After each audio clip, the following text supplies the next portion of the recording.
volverlo a encontrar. Igual para mí, muchas gracias por la invitación.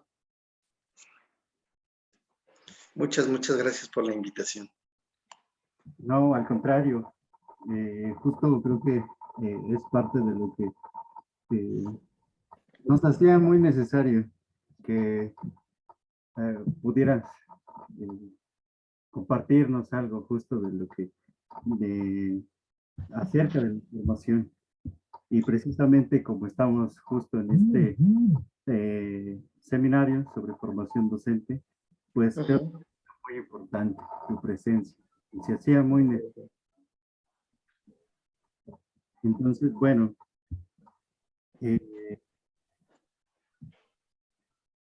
pues amén de lo que justo nos indique a las autoridades del Centro Universitario José Revueltas, pues para nosotros es un gusto escucharte, estar contigo, platicando, charlando acerca de esas cuestiones que nos atañen, que nos competen y que además pues nos atraviesan justamente nuestras vidas. Entonces quisiéramos que, pues bueno, sin más preámbulo y además de darte la bienvenida, de sentirnos muy gozosos justamente de que estés aquí, estimado doctor Gerardo Meneses, me permitiré decir algunas cosas acerca de quién es justamente el doctor Gerardo Meneses, sin caer tanto en lo acartonado, porque justamente tampoco, creo que tampoco se trata mucho de eso. El doctor Gerardo Meneses Díaz es doctor en pedagogía por la Universidad Nacional Autónoma de México. Es maestra en enseñanza superior y licenciado en pedagogía por la UNAM. Académico justo del posgrado en ciencias de la educación desde 1991. Profesor de la licenciatura en pedagogía en FES Aragón desde 1987. Es decir, ya un poquito, ¿no? De 3 décadas. Entonces, es muy bueno todavía contar también con su presencia y intentar que aquí haya un diálogo muy fructífero. También mencionar que ha sido asesor pedagógico en la SEP, en el IPN, con amplia experiencia en el currículum, en formación docente, justamente, investigación educativa, y también en la teoría pedagógica, que hace rato justamente estábamos hablando de ese también libro maravilloso que se publicó justamente, bueno, la publicación de la tesis fue en el año 2000. Y yo hace rato comentaba con los estudiantes que ese era uno de los libros que a mi consideración era de los más importantes y de los más bellos que has escrito.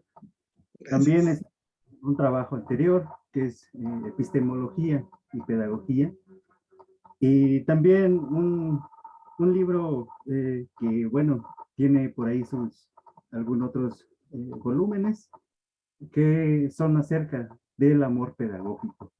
Son libros muy importantes para nosotros, pedagogos, educadores, y a quien le interese preguntarse por su existencia y justamente también por su vida. Todos estos textos nos han atravesado, nos atraviesan justamente nuestra existencia, y pues nos hace sentirnos muy honrados de que te encuentres con nosotros, estimado Gerardo. Entonces, bueno, sin más preámbulo, lo que queremos es escucharte. Queremos escucharte, que nos compartas tu perspectiva acerca de formación docente. Entonces, pues adelante, tienes los micrófonos y la pantalla. Adelante.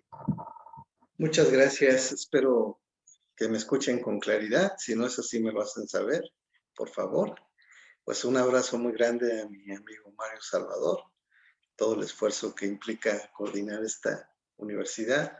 Agradezco también muy especialmente a Frederick, que fue el vínculo. Si anda por ahí mi amigo Andrés, también le envío un abrazo, también uno para Rocío. Y vamos a entrar al tema, que yo creo que es muy valioso que estén haciendo esta serie de charlas. Y bien, pues en lo personal voy a hablarles de dos cosas en específico. Una primera cosa tiene que ver con el tema de la formación, que es el gran rubro que estructura este conjunto de pláticas, este encuentro entre todos y cada uno de ustedes. Y en un segundo lugar, voy a hacer referencia a una investigación que vengo realizando en donde tomamos al coaching como el que intenta reemplazar los esfuerzos del discurso pedagógico. Y cada día lo encontramos más y más presente y está convirtiéndose en una manera de sustituir la formación de los pedagogos, de los docentes y, si me apuran, incluso de todos los sujetos, ¿verdad? De todos los sujetos. Entonces, iniciemos con la primera de las cuestiones, que es el tema de la formación. Como todos nosotros sabemos, la pedagogía nació en Grecia en el periodo de la antigüedad. En un primer momento, los pedagogos eran los esclavos que se encargaban de conducir a los niños hacia la vida pública. Eran esclavos, pero no cualquier esclavo, sino esclavos preparados. Hay un momento en la historia de la Grecia clásica donde, pues, a partir de un debate entre sofistas y filósofos, se configura lo que va a ser, propiamente hablando, todo el potencial del discurso y de la pedagogía. De la conducción del niño, ahora se va a tratar de tomar en sus manos el asunto de la formación del ciudadano. Formar al integrante de la polis, formar al sujeto que será partícipe de la república y, de alguna manera, que pueda alcanzar su perfeccionamiento, es la tarea con la que nace la pedagogía. Para los grandes estudiosos, la pedagogía nace como una técnica política, a partir de la cual los ciudadanos asumirán el compromiso ético con con su república, con su polis, con su ciudad, y en ese sentido estarán obligados a interesarse de las cosas que atañen al común de los integrantes de esa ciudad. Cosas que tienen que ver como con la guerra, cosas que tienen que ver con el gobierno, cosas que tienen que ver con la convivencia, van a ser esas que de alguna forma fomente la pedagogía y van a usar un concepto que es el concepto de paideia. Estoy diciendo cosas muy básicas, ¿verdad? Que casi todo aquel que se acerca por primera vez a la pedagogía va a encontrar. Y bueno, en la Edad Media hay un cambio, digamos, de enfoque, porque ahora se trata más bien de una conversión de las personas hacia el discurso de la religión, hacia la creencia en un ser supremo, en una sustancia de la que todo depende, y en ese sentido, pues se trata más que otra cosa de fomentar la fe. Es interesante que conserven a la vista la palabra conversión, ¿verdad? Porque precisamente cuando hablemos del coaching, vamos a detectar que esa conversión ha regresado para tener fe ahora en el mercado. Lo que en el pasado fue la figura de la deidad, ahora va a ser la figura del mercado y de la producción. Espero que el tiempo nos rinda bien para llegar hacia ahí. Pero las cosas se vuelven verdaderamente importantes ya en el siglo XIX. De hecho, desde el siglo XVIII, por ahí un autor que es Gadamer dice que se acuña el concepto más importante de las ciencias humanas y es el concepto formación, ¿verdad? Y la formación, pues bueno, implica numerosos asuntos, entre otros, vamos a llamarlo así, la posibilidad de una conciencia histórica. Entre otros, la lectura del mundo, la capacidad de generar lenguaje creativo, la posibilidad de reconocer las diferencias que los otros tienen con respecto a lo que nosotros somos. Y algo muy bonito, que es las obligaciones de cada persona consigo mismo. Entre la más alta es el amor por la profesión. Si yo voy a estudiar pedagogía, yo debo estudiarlo con mucha pasión, con mucho amor, porque considero que la pedagogía es muy importante. Y como si fuese una novia a la cual no quiero perder, tengo que ir descubriendo sus secretos, tengo que ir considerando sus detalles, tengo que ir cuidándola, tengo que tratarla con ternura, con responsabilidad, con seriedad. Y eso forma, digamos, el nivel más alto de la formación, ¿verdad? El nivel más alto de la formación que se entiende como la lectura crítica del momento histórico como una responsabilidad que tiene que ver con la conciencia.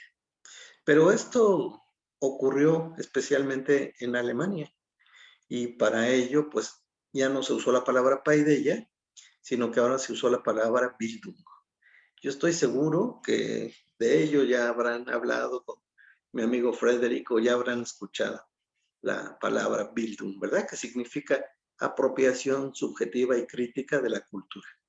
¿Cómo yo me apropio de la cultura? ¿Cómo yo soy un crítico de la cultura?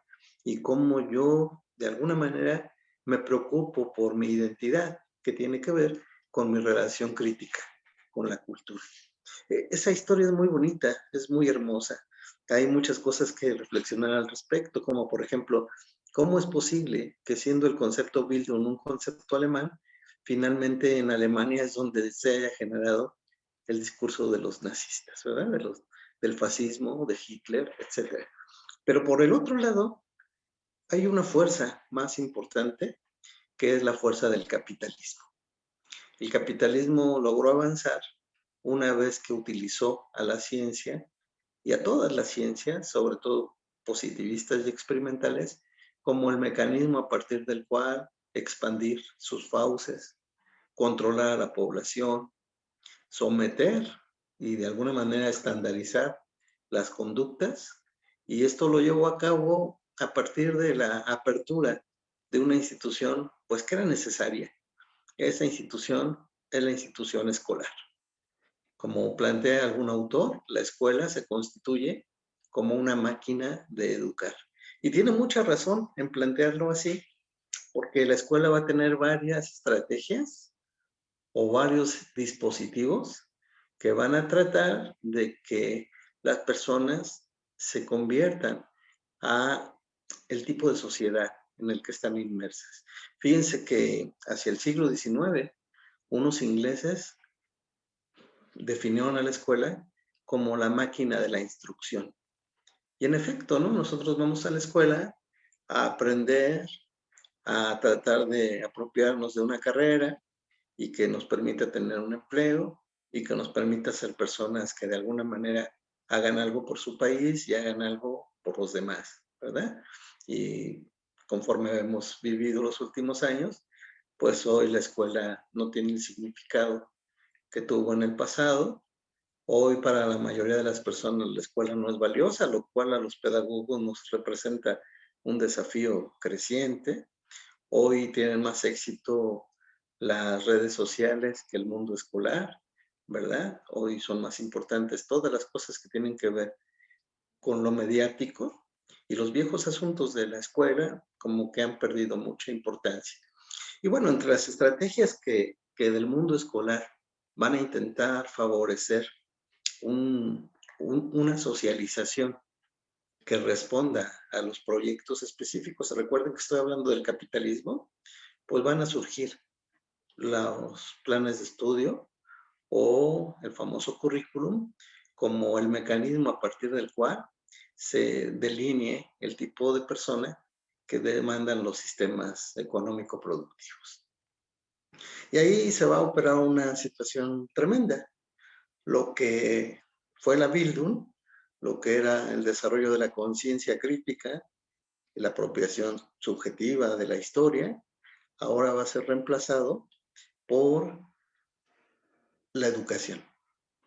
Y la educación se va a entender como la apropiación de contenidos y aprendizajes valiosos para la vida social. Y en ese sentido, pues en un primer momento no va a ser muy importante la formación de profesores, pero después precisamente a los profesores se les va a encargar la formación de la población y habrá que hacer de ellos pues unas máquinas que contribuyan a que la maquinaria funcione perfectamente. Entonces, la formación se va a reducir a formación de profesores y estos profesores van a volverse especialistas en algunos contenidos y después van a tratar como de instruir a las personas para que cuando egresen de sus estudios, simple y sencillamente se habiliten como trabajadores del mundo de la producción. De repente, por ejemplo, en pensadores como John Dewey, en pensadores como Kant, se le va a dar mucho énfasis a que ir a la escuela significa la oportunidad de tener un criterio propio, de devenir un ciudadano, que sea responsable, que actúe con mucho tacto, para que contribuya a lo que podríamos pensar favorece el desarrollo del proyecto de nación.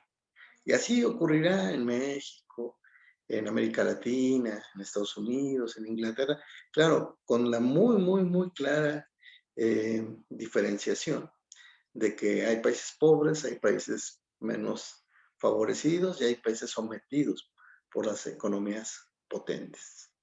En ese sentido, a fines de la década de los 90 del siglo pasado, se empieza a estructurar un proyecto que es el proyecto neoliberal y que tiende lentamente, pero con mucha eficiencia, a hacer de lo educativo algo enteramente entregado a lo privado, a la privatización de todo lo que la población de algún modo busca satisfacer. Y el neoliberalismo, pues fundamentalmente es quitar el control del Estado hacia las fuerzas económicas, hacia las empresas, hacia lo que sería el mercado, y estos empiezan a meter sus manos en lo que es la educación pública.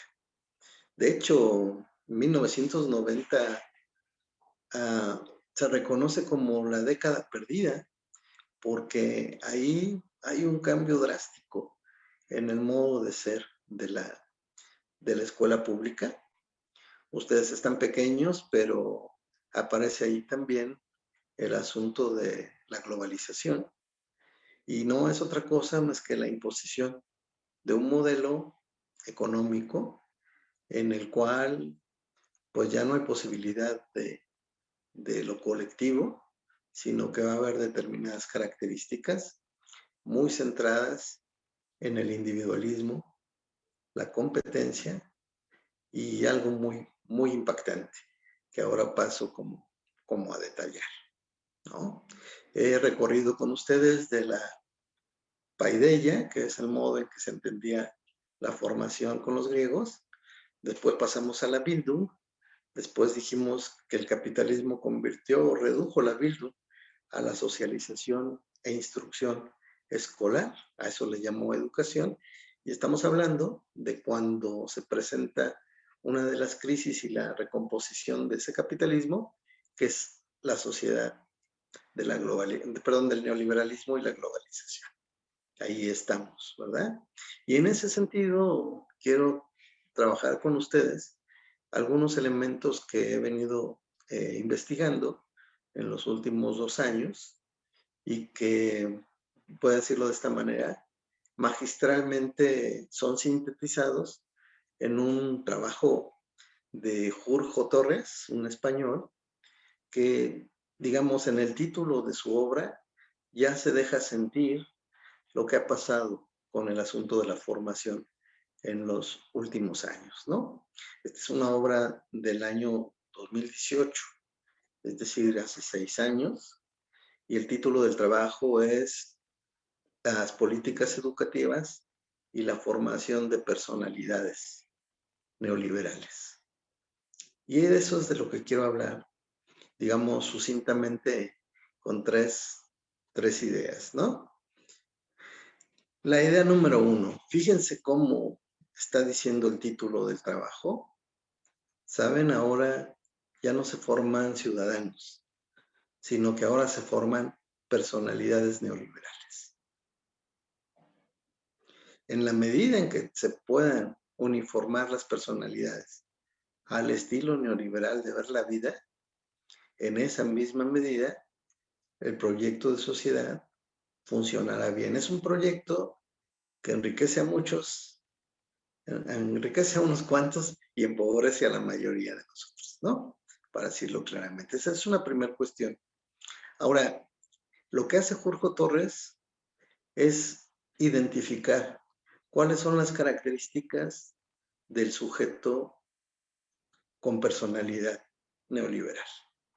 Y ahí lo que yo quiero decir es que el alcance de los mecanismos, de las estrategias, de los planes, de todos los recursos de los que se vale el proyecto neoliberal es escolar y más allá de lo escolar. Creo que aquí conviene mucho aludir a un concepto, que es el concepto del que hablan algunos autores como Foucault, como Agamben, como Deleuze, que es el concepto de dispositivo.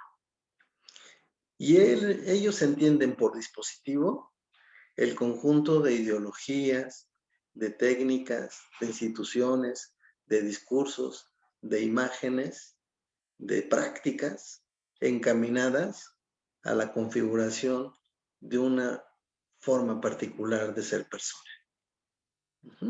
Voy a decir algo así como para impactarnos, ¿no? El rasgo fundamental de la persona neoliberal es el narcisismo. El narcisismo que implica un yo que solamente está interesado en tener el reconocimiento de los demás. Es un yo que solo piensa en sí mismo, que solo piensa en su imagen, que puede ser más importante poner su imagen bajo filtros que lo que esté ocurriendo en el país en un momento determinado y que se mueve bajo determinados códigos que son la necesidad de gustar, la necesidad de ser reconocido como con un cierto estatus, a veces basado en la capacidad económica, pero predominantemente, por desgracia, centrado específicamente en la apariencia física. Y cuando no está la apariencia física, en el tipo de marcas que constituyen nuestra vestimenta. Es egoísta, es individualista, se pone a competir y solamente está pensando en él como centro y pues tiene muchas maneras de concretarse, ¿verdad? La principal manera de concretarse tiene que ver con buscar siempre ser el protagonista o el número uno de cualquier situación. El que más participa, el primero que expone, el primero que termina de entregar el examen, el que elige el tema más complicado, el que tiene el mejor coche, el que se pone la mejor ropa, el más hábil, o cosas por el estilo, como se puede ir al otro extremo, el más cínico, ¿no? Es decir, al que se le facilitan todas las cosas y buscando siempre ser el centro de atención. Cuando nosotros encontramos una persona así entre una multitud, nos cae muy mal. Y pues terminamos diciendo, ay, pues no hay que hacerle caso. Pero cuando la multitud es así, entonces el asunto se vuelve verdaderamente complejo y se vuelve una guerra, para decirlo claramente. Pero bueno, Jorge va a comentar 4 formas, 4 dimensiones de la personalidad neoliberal. Es decir, lo que quiero que vean es cómo estamos en un momento histórico en donde en lugar de formación, lo que se está incentivando es la formación de personalidades neoliberales. Y esas personalidades neoliberales pueden ser los maestros, pueden ser los alumnos, pueden ser los maestros y los alumnos, y puede ser cualquiera, ¿no? Porque se va imponiendo como un canon único los valores que la sociedad neoliberal establece como indicadores deseables. Y voy a sucintamente caracterizarlos. El primero de ellos, la personalidad neoliberal es una personalidad para la cual lo económico es lo más importante. Economía, digamos, entendida en dos términos. En términos financieros, ¿qué es más barato? ¿Qué me da más ganancia? ¿Dónde pagan más? ¿Qué puedo obtener a partir de cualquier esfuerzo que yo realice? Vinculado con una pregunta, ¿cuánto voy a ganar?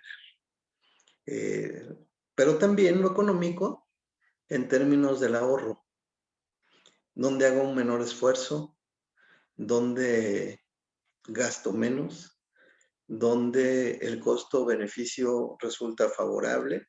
¿Dónde no hay números rojos? El rasgo primordial, aparte del narcisismo que ya hemos señalado, es ser un sujeto de la economía. Ese es el primer asunto, ¿no? En segundo lugar, aparece un tema muy interesante de la personalidad neoliberal, que es una personalidad que siempre se está comparando con los demás, que siempre está de alguna manera trabajando todo el tiempo, que hace cosas que espera que le reditúen beneficio. Y este rasgo es que el sujeto neoliberal es un sujeto que está inquieto por ser un sujeto de crédito.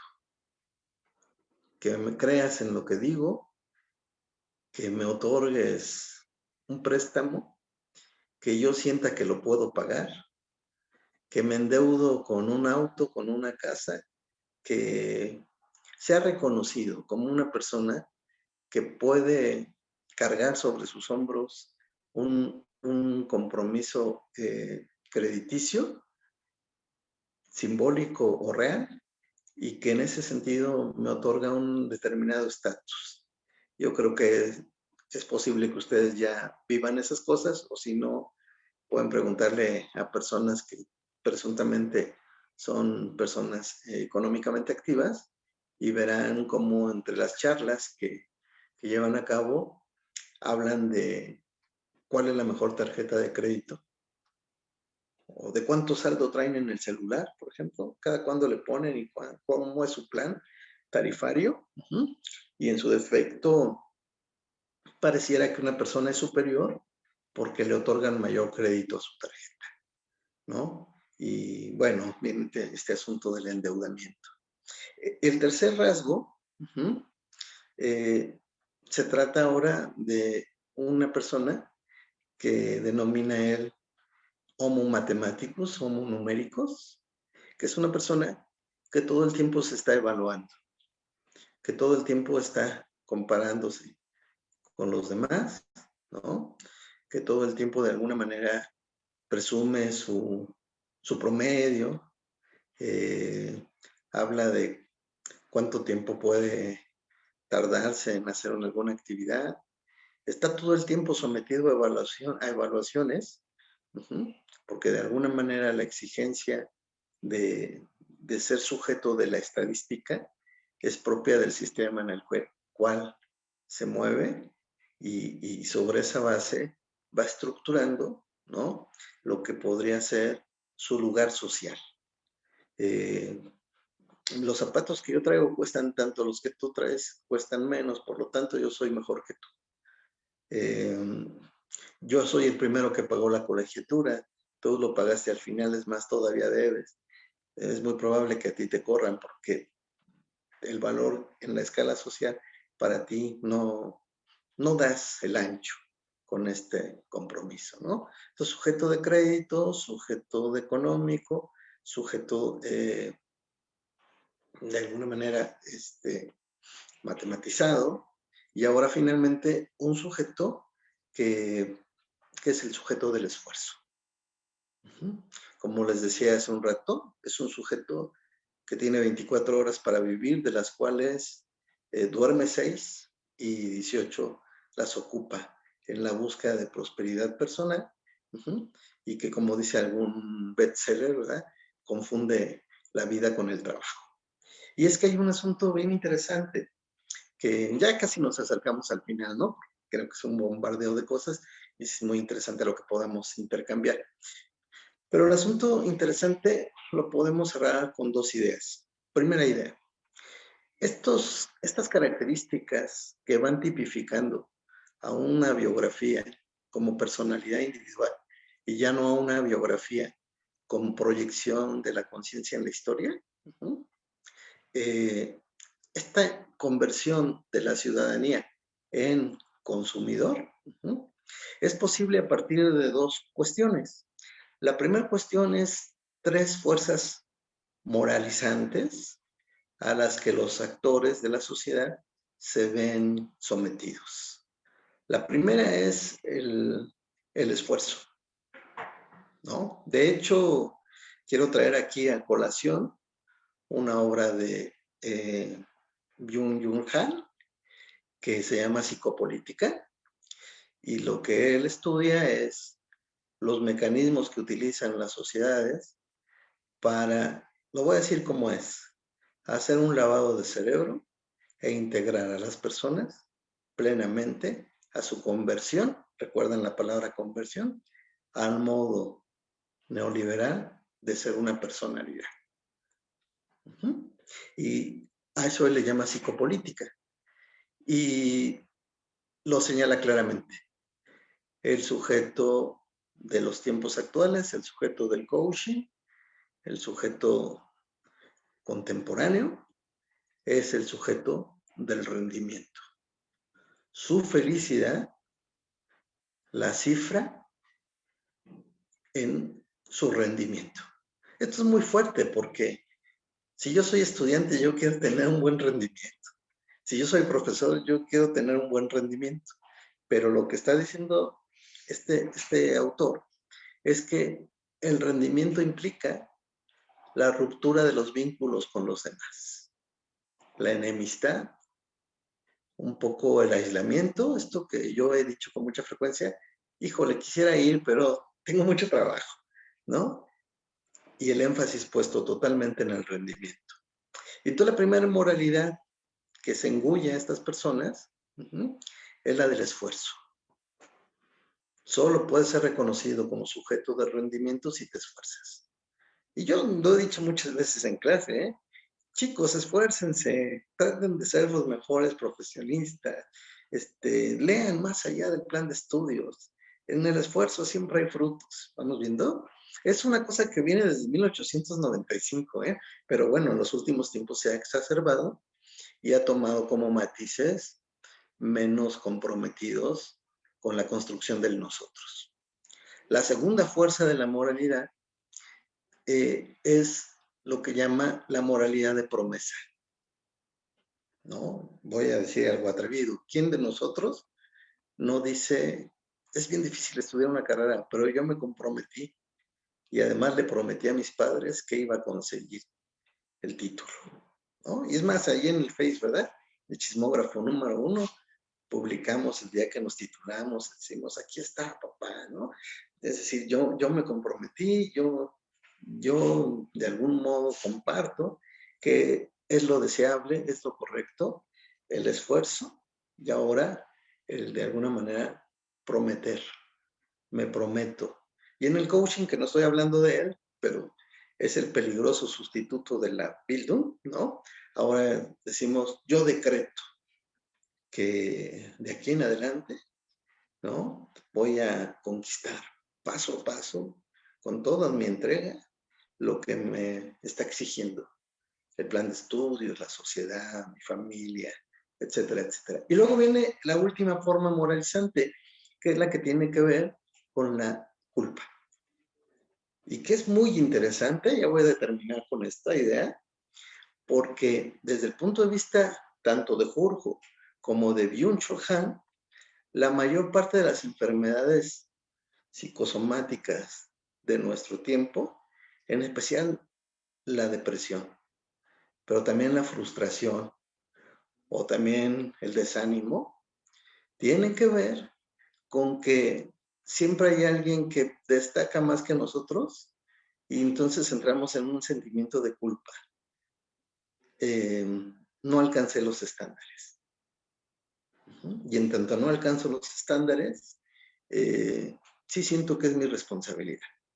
Hay muchas cosas metidas en todo esto, como el silencio frente a las posiciones de abuso, a las imposiciones, a quienes detentan el poder, a quienes son a los que se les dan las posibilidades, a las oportunidades, a la inequidad, a la violencia, y todo queda reducido a la responsabilidad personal, ¿no?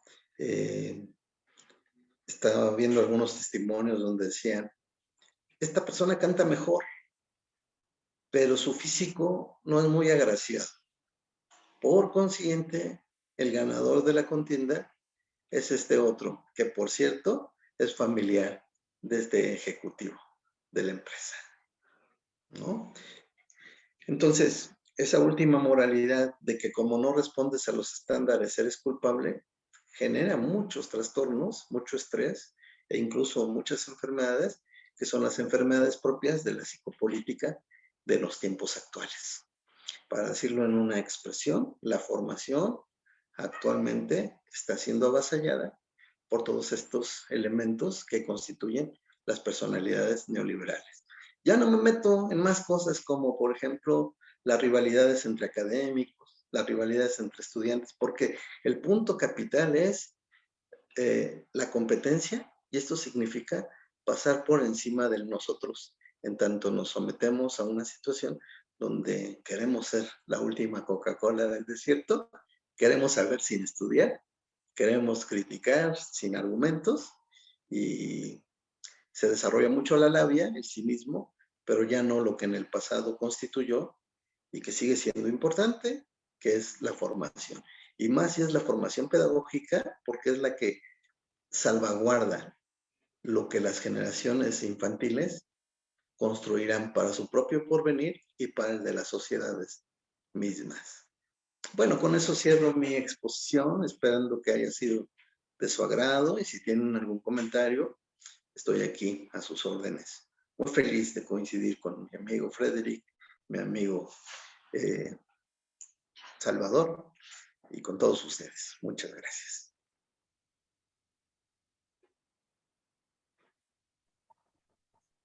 Muchas gracias, estimado Gerardo. Muy interesante, y además nos haces seguir pensando justamente la formación, este sentido de qué es aquello con lo que nos estamos formando y en qué sentido lo estamos haciendo.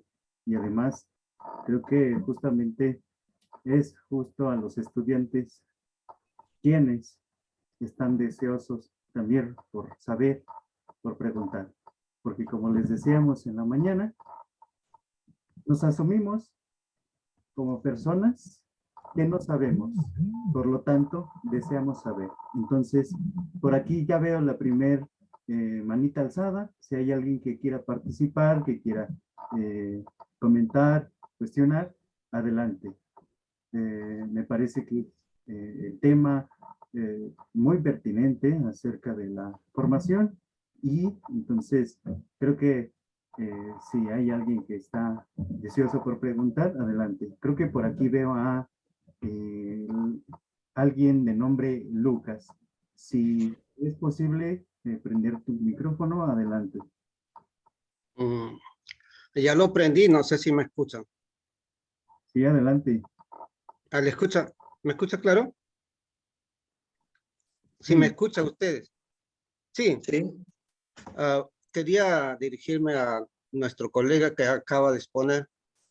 Yo me acerqué porque compartieron este tema, formación, educación y diseño curricular. Yo lo felicito porque usted ha intentado hacer una exposición sociológica del fenómeno educativo. Es decir, toda la sociología que gira alrededor de la formación como proceso educativo o a la educación como objeto de la pedagogía, pero bueno, faltó creo la parte del diseño curricular. Pero hay una observación que a mí me gustaría hacerlo, espero no se moleste. Pero Adelante. usted, por ejemplo, ha empezado afirmando de que la pedagogía nació en Grecia, o que era griega. Y como decir, por ejemplo, que la filosofía nació en Grecia, y eso es falso. Porque en el mundo andino, por ejemplo, existen Yachaywasi, que es una escuela.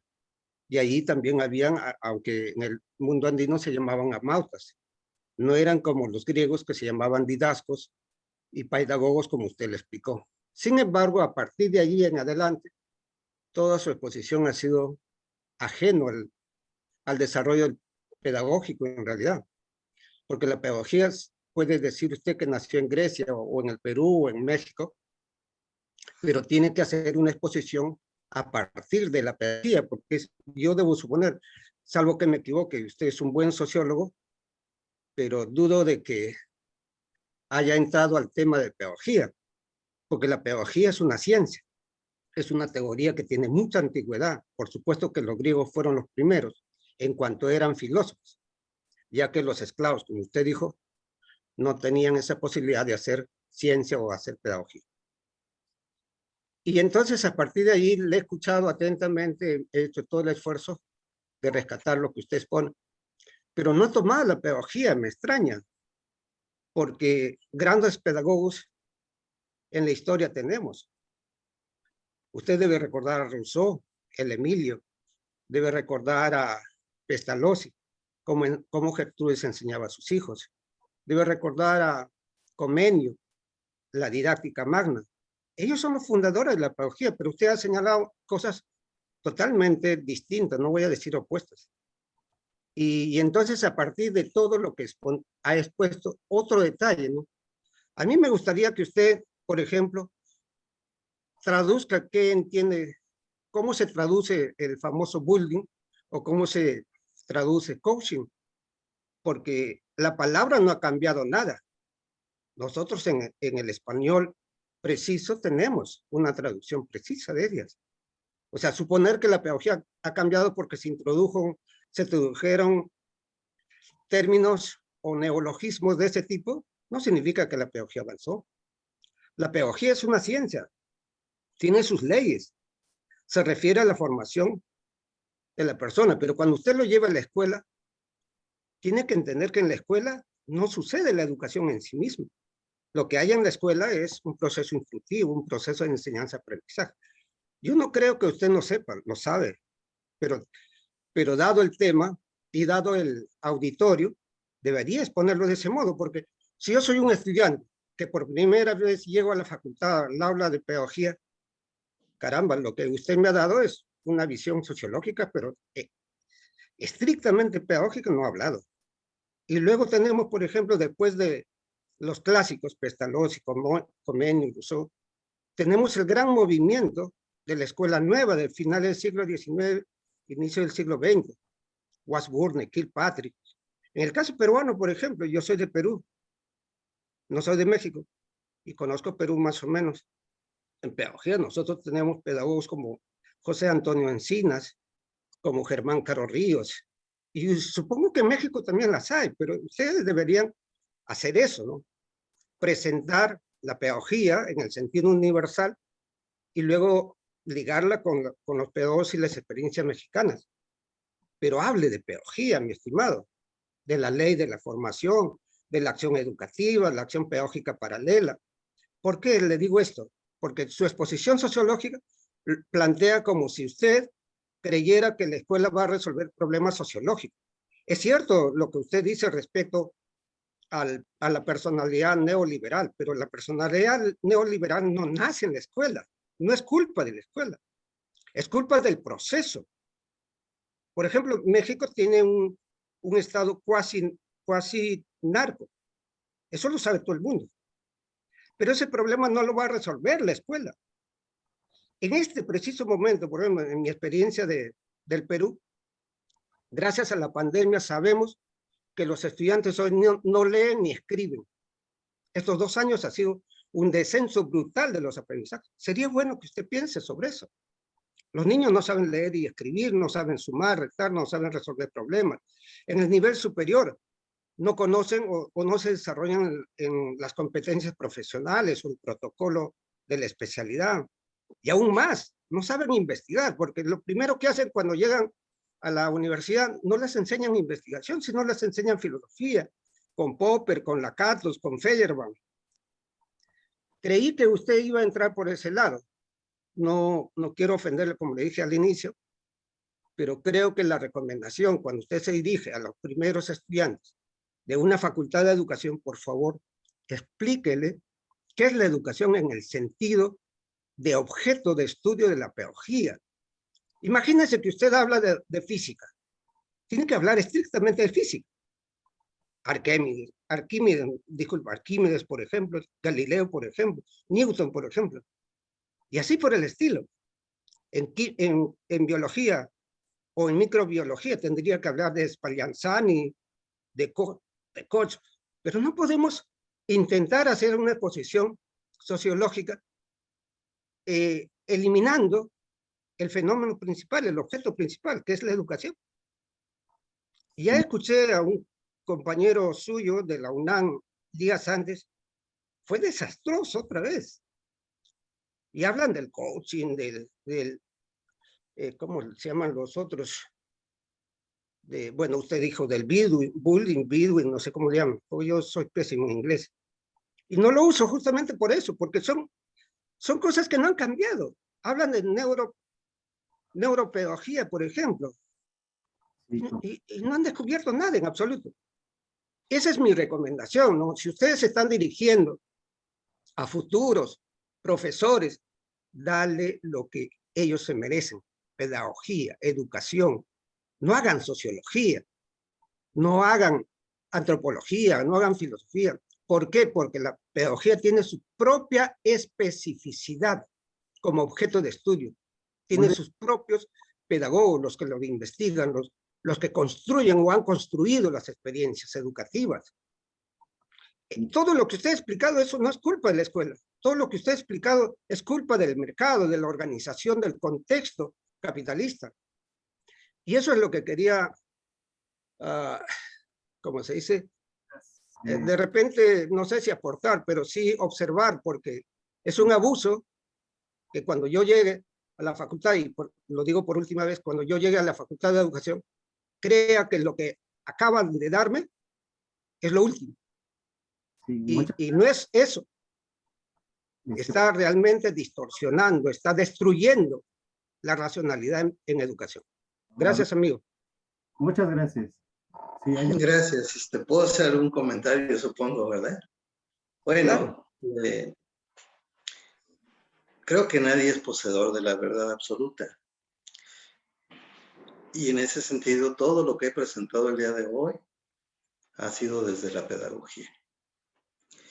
Ahí tenemos que preguntarnos qué entiende cada uno de nosotros por pedagogía, y créanme que en sentido estricto me he movido a partir de concebir que el objeto pedagógico es la formación.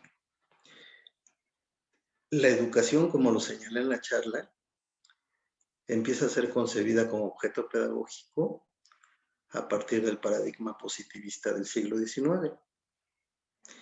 Y la formación tiene que ver con la conciencia histórica, con la construcción del sujeto, entre otras mediaciones lo escolar, pero no solo lo escolar, sino particularmente pues, los dispositivos, sean institucionales o extrainstitucionales, que hacen que seamos como somos.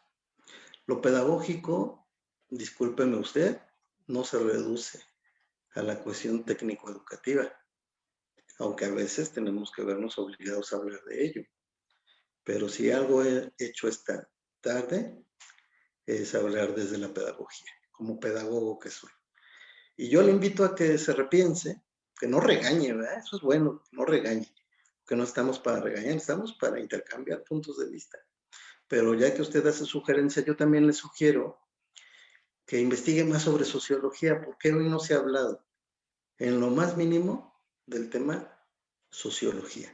Estamos hablando de qué está ocurriendo con la humanidad en los tiempos actuales, en donde en un momento Bildung, que no tiene traducción al español, sino que es una palabra alemana, que implicaba la posibilidad de sujetos altamente educados, está siendo sometido. Yo nunca dije que por culpa de la escuela, aunque sí digo que en la escuela también se está haciendo cómplice de una realidad que espero que no la estén viviendo en el Perú, pero que sí la vivimos fuertemente en países como México, donde todo nos lo quieren sustituir por discursos de entrenamiento. Si un día me invitan, con mucho gusto les platico la historia del coaching, y ya no hay educadores, sino motivadores, psicologizados, todo encaminado, todo en complicidad con la configuración de personalidades neoliberales. Y precisamente lo que tenemos que preguntarnos es en qué medida la escuela puede contribuir con los métodos de Pestalozzi, de Kirchsteiner, de Dewey, de quien usted guste y mande, de la pedagogía crítica, etcétera, a tratar de contener los avances de este empobrecimiento de la humanidad. Y en las cosas que usted ha externado, si me lo permite, también hay muchas imprecisiones, pues que ameritarían una autocrítica. Yo lo invito a que la lleve a cabo. Y le agradezco sus comentarios. Muy amable. Creo que sí, ¿no? Esa es responsabilidad de ustedes, esa es una responsabilidad de México y de su institución. Lo único que yo quise era aportar y recordar que la pedagogía es una ciencia, es una disciplina por sí misma, igual que la física, la química. No es ciencia. Disculpe, No es si usted ciencia. cree que hay, si usted No es cree que hay ciencia. puntos de vista, no hay ningún problema. Es Claro. problema de ustedes. Yo solamente No es quiero ciencia. aportar y punto. Listo, gracias. Gracias a usted. Y Gracias. no es ciencia. Adelante, Laura. ¿Quieres comentar algo? Gracias. Sí, disculpa, ¿sí me escuchó? Muy bien.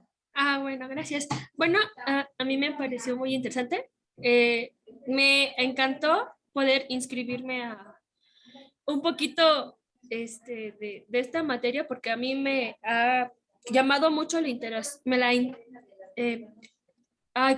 interés, la atención de los docentes, ¿no? Y la verdad me pareció muy ad hoc su tema, porque si bien parte de la docencia está en ser un actor, un agente educativo, ciertamente en esta parte de ser docente, no como el primer actor, sino como un actor secundario, con un papel bastante interesante, porque él es el que enseña. A partir de ellos son los que nos permiten tener contacto con el contenido, con ciertas interacciones del medio y bien, es interesante que se tenga esta perspectiva de cómo este docente en este tiempo neoliberal se está moviendo, ¿no? Porque al final de cuentas estamos buscando un docente que tenga que ser tutor, que tenga que ser docente, que tenga que ser de todo un poco, pero al mismo tiempo no sabemos quién es o qué funciones debe de emplear para ser ese docente ideal, ¿no? Ciertamente no podemos idealizar a una persona porque estamos quitando esta parte de lo humano, siento que es un imaginario de un ser humano que también no conocemos su historia y su vida, ¿no? Y que ciertamente es muy importante, bueno, a mí muy importante la formación en cuanto a qué se quiere reconocer o más bien obtener de un docente, porque ciertamente es una de las, como oficio, es uno de los más deplorables en el sentido de que tiene que hacer, se le pide mucho, pero no se le da mucho. Y ciertamente siempre que hablamos de la docencia, lo hablamos como si fuera un trabajo, pero no reconocemos la importancia, la labor que tiene que tener un docente, ¿no? Y ciertamente hemos tenido complicaciones de poder entender la Bildung en cuanto que la manejemos en este paradigma alemán a un paradigma mexicano completamente diferente.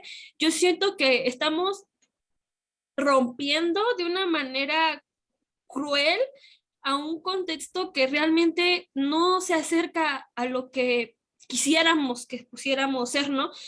Comparando en Alemania a México, pues ciertamente México tiene una historia muy diferente, sus pobladores son muy diferentes, ¿no?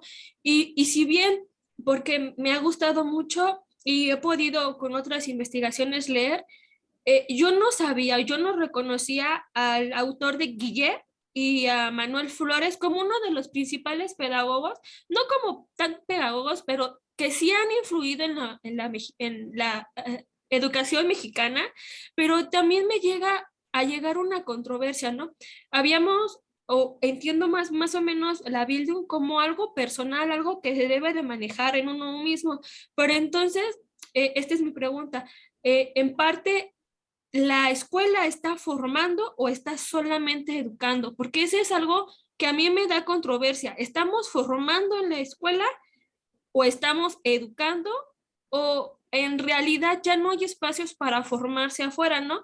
Vemos ahorita con la pandemia que no podíamos salir, que las bibliotecas, los espacios públicos empezaban a cerrarse, pero ahora entendemos que el docente tiene que hacer más cosas, no solo educar, sino ya también formar, porque esa es su responsabilidad.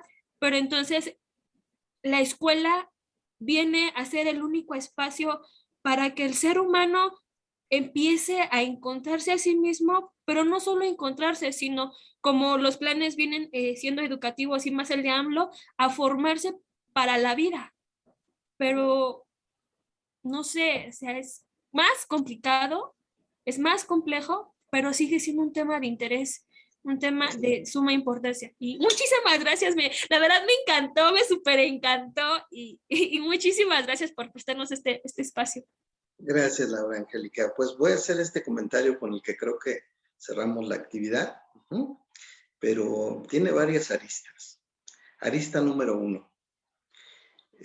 Como decía el profesor Lucas, ¿verdad? En México ha existido procesos similares a la filosofía. En todos los lugares esto ocurre.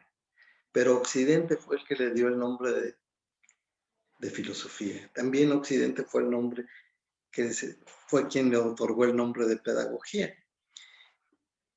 Y bueno, la formación es un fenómeno que acontece. Lo voy a poner en estos términos. Cuando se viene la pandemia, pues perdemos la asistencia a lo escolar, pero también se convierte en un proceso formativo muy tremendo. Porque, por ejemplo, Hegel señala que entre otras de las cosas formativas son los límites. Y la experiencia dolorosa de vivir la muerte de una manera en que no hemos enfrentado, trastoca totalmente lo que somos. Lo trastoca más que enterarnos que algún físico es el que descubrió una determinada ley, porque tiene que ver, como dice Jorge La Rosa, con lo que nos pasa. Entonces, lo que yo he tratado de plantear, y espero dejarlo claro con esto, con esta afirmación, es que al modelo neoliberal de educación únicamente le interesa la productividad. No le interesan las personas, no le interesa la conciencia de la historia, no le interesa inclusive la educación, sino únicamente la ganancia, la competencia, etc. Y eso es muy fuerte, porque si todavía en el modelo liberal que vivieron las sociedades del siglo XIX y siglo XX, por lo menos se formaba para la ciudadanía y se formaba personas que tenían criterio propio y una identidad a partir de lo que estudiaban. En el siglo XX, al final, y en el siglo XXI, eso ya no está. Porque ahora los discursos famosos, que son los que hemos criticado, del coaching y las competencias, y ahora entiendo que también hay que criticar discursos rancios de carácter cientificista y de verdades universales, porque también los hay, son neoconservadores. Bueno, pues resulta que la escuela dogmatiza, moraliza o entrena. Y cuando hay dogma, cuando hay moralización y cuando hay entrenamiento, lo educativo se va, lo formativo pues también se va. En ese sentido, lo que nos inquieta es que los profesores sean formateados al coaching y olviden su responsabilidad ética de fomentar la formación, que es el trabajo por excelencia que deben llevar a cabo los pedagogos, ¿no? Y ahí está, creo que es algo muy importante. Fíjense que cuando nace la pedagogía, nace como hija de la filosofía, no de la sociología, de la filosofía, y nace como la preocupación por el alma infantil. Pero la historia hace que después se convierta en la preocupación por el bien común. Y a eso se le llama preocupación por la humanidad. ¿Qué le está ocurriendo a la humanidad? Que en lugar de generar procesos formativos, pues lo que se está generando son procesos en donde las personas están reducidas al consumo y a la vanidad del propio vacío en que se encuentran actualmente las sociedades contemporáneas. La pedagogía tiene que pensar el espíritu de la época. Si le ayuda la sociología, qué bueno, pero igual si no le ayuda. De todas maneras, la pedagogía tiene con el discurso de su tradición y con la reflexión que llevamos a cabo los pedagogos, los elementos para cumplir con esta tarea, que es la que le da razón de ser. Y bueno, colorín colorado, este cuento se ha acabado. Muchas gracias, Frederick, muchas gracias, amigo Salvador. Les envío un saludo muy cordial y sigo a sus órdenes. Nos encontramos pronto. Muchísimas gracias por tu tiempo, doctor Gerardo. Muchas Gracias. por escuchar y estar atento a el llamado, ¿no? Entonces, y bueno, muy rápido,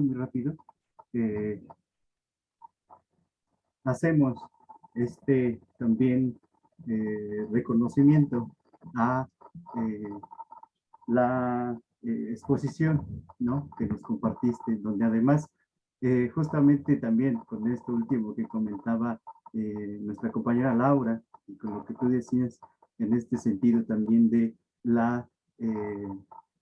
del sentido de la escuela para los griegos, ¿no? Del escolé, el tiempo libre. ¿Quién tiene tiempo para leer?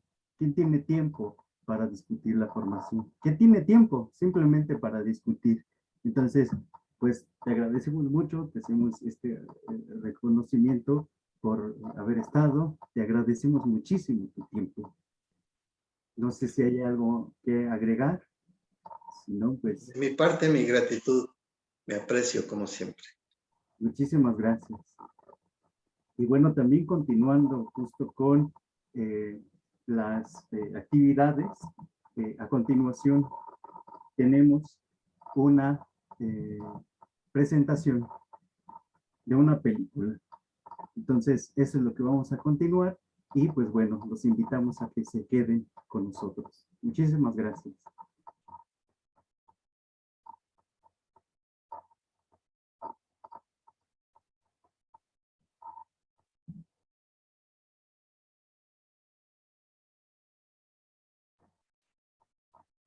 Por ahí alguien volvió a levantar la mano, Laura.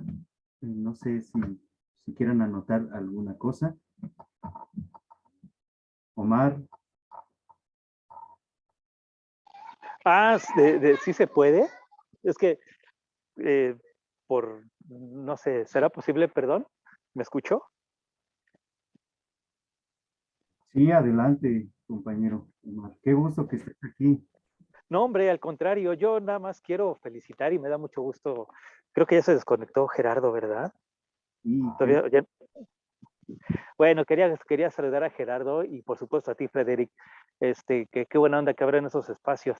Y quería comprometer a ambos. Yo quería participar muy brevemente, únicamente para ver si se querían comprometer a que participaran en las mesas que nosotros organizamos por ahí, que tú ya conoces.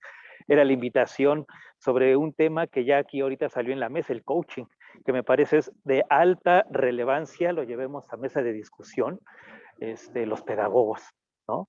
Era nada más eso, y ya que ahorita tocabas tú un poco el asunto de la escolé, que trabaja muy bien Fernando Bárcenas junto con Jorge La Rosa, ¿no? Pues me parece importante que llevemos estos ámbitos de discusión, formación, estudio, coaching, hay relaciones, discrepancias, convergencias, y no sé, esa era mi intención, a ver si lográbamos comprometer a Gerardo a una mesa en un futuro cercano. Y un abrazo, Frederick, me da mucho gusto saludarte y saber que andas tan activo. Hasta pronto, muchas gracias. Un abrazo de vuelta. Muchas gracias por estar aquí.